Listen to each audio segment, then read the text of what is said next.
Hi everyone, Dale Pinkert here at Forex Stop Hunter.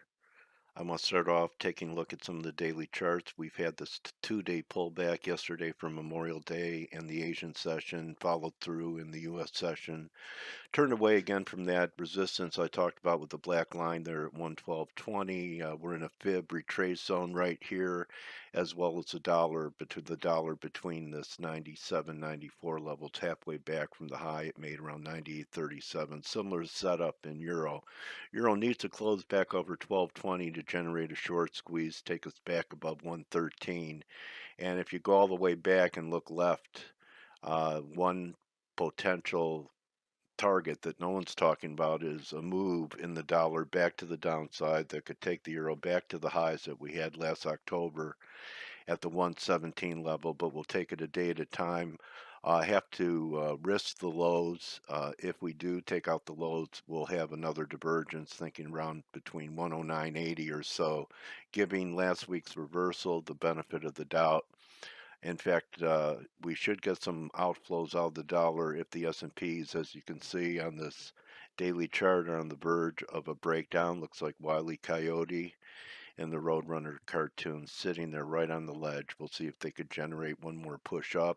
I know a lot of people still think there's a chance for new all-time highs, and there is some support at this moving average. The blue 50s coming in at 2770, 2780-ish, right in there.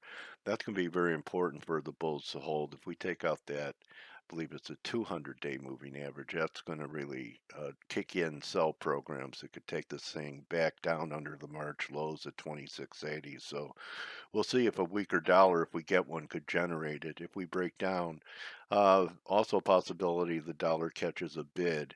I wanted to move to silver, which is still trying to hold that rising wedge, and also wanted to cover what's happening here in crude. So crude, people know that I was negative the market. We rallied back to 64 and really got hammered. 60 is kind of the line in the sand for the bears.